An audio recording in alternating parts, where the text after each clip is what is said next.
What is up, Watch fam? Happy Friday and welcome to Liquor Run. I am Christian from Theo and Harris, and you are Rolly. Unbelievable. From Theo and Harris. If you haven't noticed already, we've already had a little bit of wine.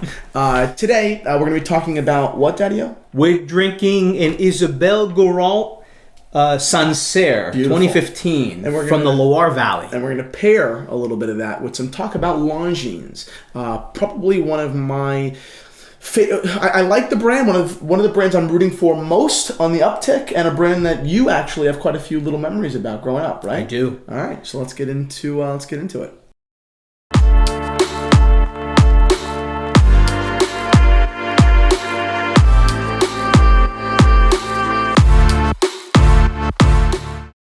All right, but before we jump into wine and watches, which is actually a good title for a series, a quick wristwatch check. What are you wearing, Pops?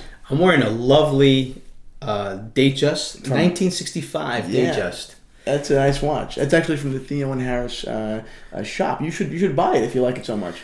This would make a great gift. I throw it at him, he throws it back at me. I am wearing a Hamilton Super Compressor.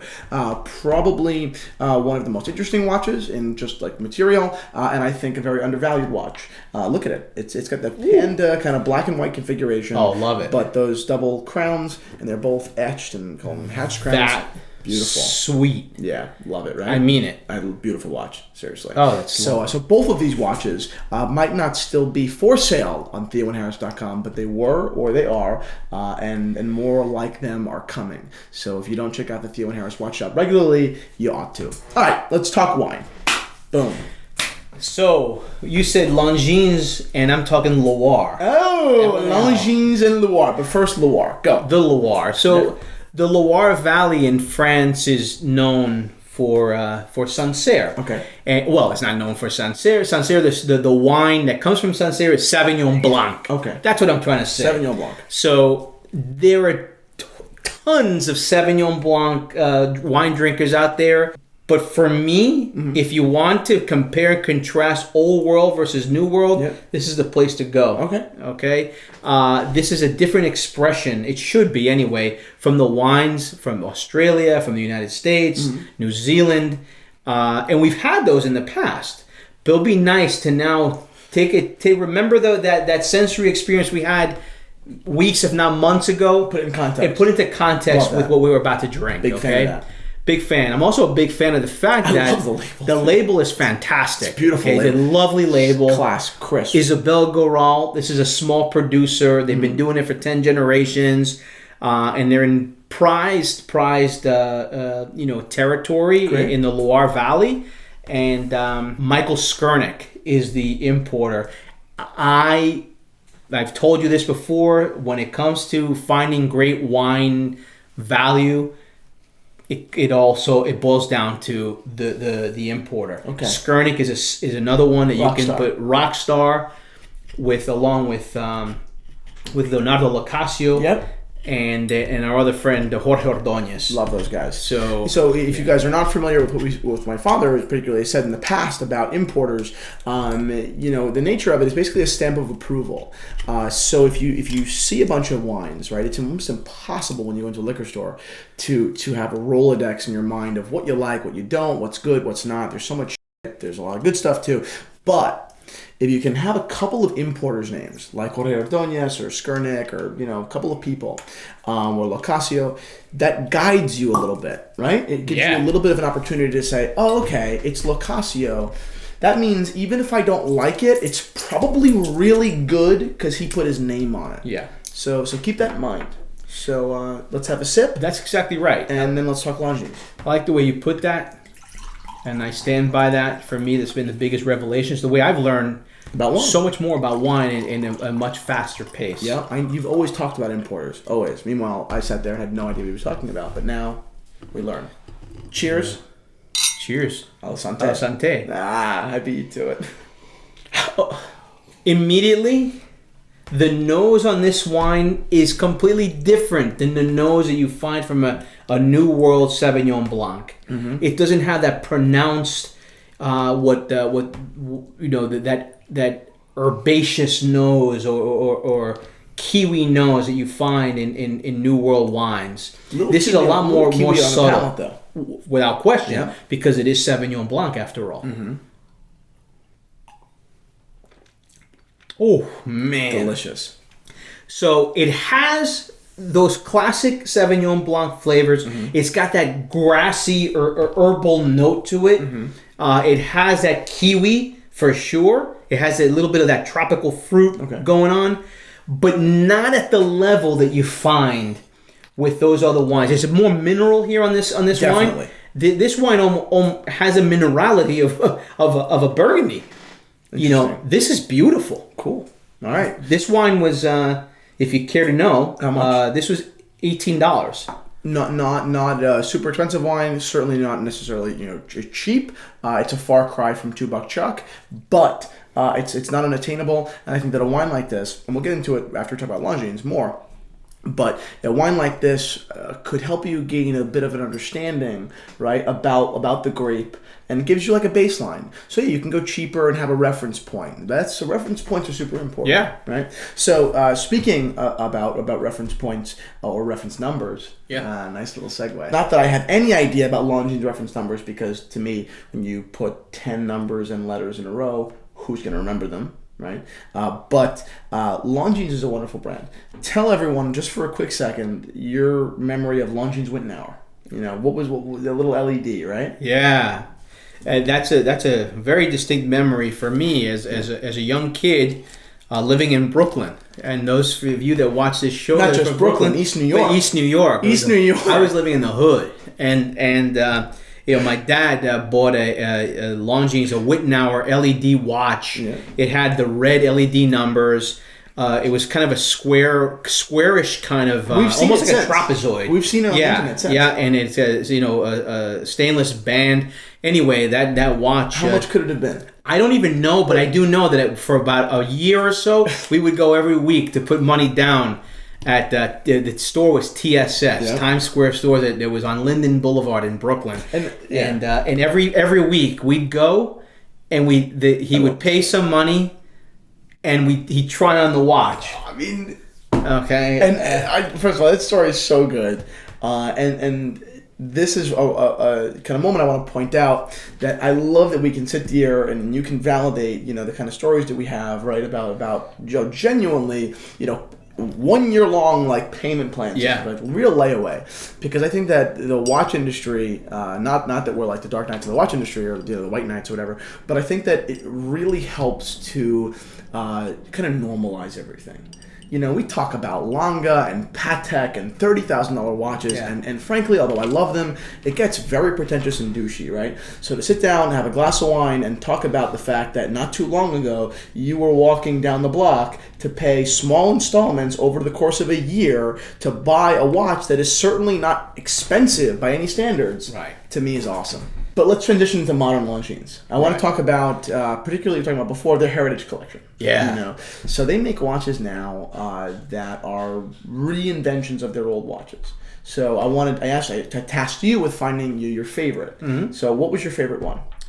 My favorite one was the one that was on the phone. What's the name? Heritage Diver. The Heritage Diver. I showed him the watches, and he was like, "Oh, I love that one." Yeah, I do, but I didn't know they'd say the name. No, because for me, watches are simply aesthetic. It's very aesthetic, and it caught my eye. No doubt. And honestly, without overcomplicating it, Longines is playing on aesthetics, and they do build good watches, but that's a given. That's it, really. They're not putting complicated movements. They're not putting crazy shit. They're putting ETA movements, right? Just good base stuff inside watches that look really nice. Yeah, Isn't that enough for you? It is, and this is the second time in the most recent past that Longines has caught my eye. Prior to this Heritage series, they did a few years back. They did I think it was called Dolce Vita or Bella Vita, what a collection. Yeah. For me, a beautiful collection of watches. I hadn't seen it. I don't remember that. But it was cool stuff. Pretty cool stuff. And again, aesthetically, really nice. Very well Refined. Done. When I saw those watches that you showed me, this Heritage Diver, again, it played right into my wheelhouse. The one thing I didn't like, throw that on a funny strap. That's on a black strap. Black strap's fine, but imagine that on a cool strap that I know you would throw it on. Oh, like yeah. a blue or an orange or something like that. You know, that's a summer watch. That's a watch you can go on vacation, knock around, have a ton of fun. You know. Can I talk a little bit about that? Yeah. This is totally off. This whole thing about straps. Mm-hmm. So I work with a lot of folks in the corporate environment. I meet a lot of people, and they're always amazed at my watch. Yeah. The fact that I'll wear my watch or watches on different straps. Yeah. They can't believe. They can't even understand that I put a leather strap or a strap like that on a watch. It's a revelation for them. Yeah. That they don't have to be so narrow. In that watch could be worn in many, many different ways. How many times have you reinvented that day, Justin? That at least 4 or 5 times. Amazing. And every time it has a different look feeling. and feel. Yeah. But let's go back to the Longines Heritage Diver. No, yeah, I to extend to close out that one. I think it's a wonderful watch. It's super well built. The movement is nothing to be in awe of, apart from what I think is amazing about mechanical watches. But it's a wonderful looking watch. The watch that I picked out, although I probably would have picked the Heritage Diver if you didn't pick it already. I really like the Longines Railroad watch, and let's have a look at it real quick.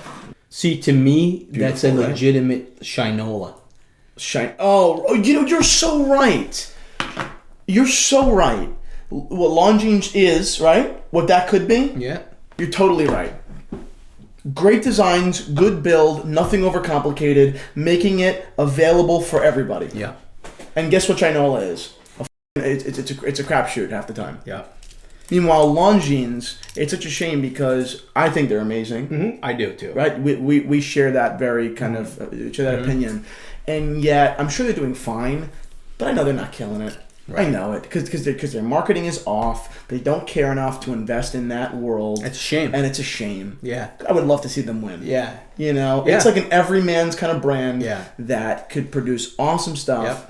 Yep. Really good looking, really good price point. How do you $1,500, $1,600? I mean, is it cheap? No, but it's affordable for a lot of people.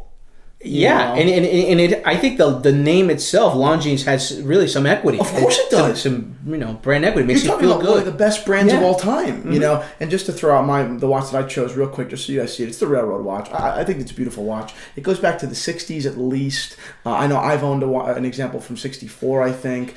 I love the dial. It's 0 at 12, and it goes all the way around. It's a true Railroads watch. They've reinvented it at 40 millimeters. I love that. Beautiful watch, right? Ivory dial. I think it's amazing. Yeah. Overall, I think that Longines, I'm really rooting for them. Are you rooting for them? I will always root for Longines. Awesome. Yeah. Back into the wine real quick. Yeah. What do we got? Taste-wise, you happy with it? I love this watch. Here we Again, go. Again, it's wine. episode 2. Cut. I love this wine. This wine could convert Chardonnay lovers. Yep. It is so good. I'm really digging it. I love the subtlety of the flavors. Yep.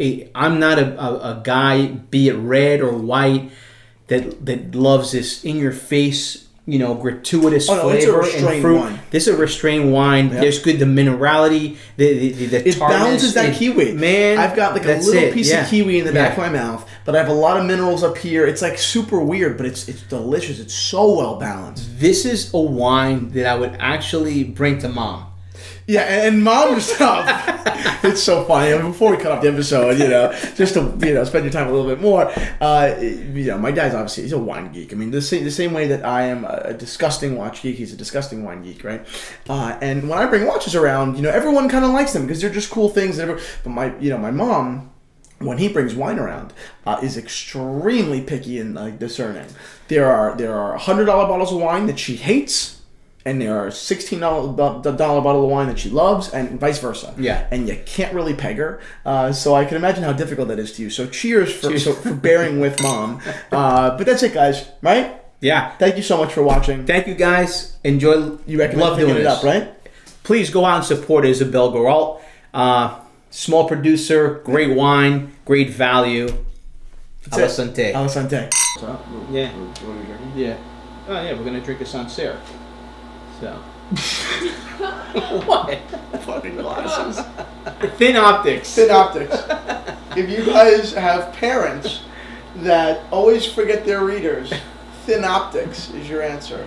Yep, it's so cool. I should have got paid $500 for that just now. I got paid $0. This is the best thing. Oh my God. They're good. No, They're good. They're good. Yeah. But the best part is the fact that this is what does. That's what wins. That's the biggest problem with readers is that you always forget them. I know I always Look do. at this guy's reading. So, yeah, it's great. You look great. So I always have a pair of readers now. This is beautiful. Whoever made this invention, God bless you. This is fantastic.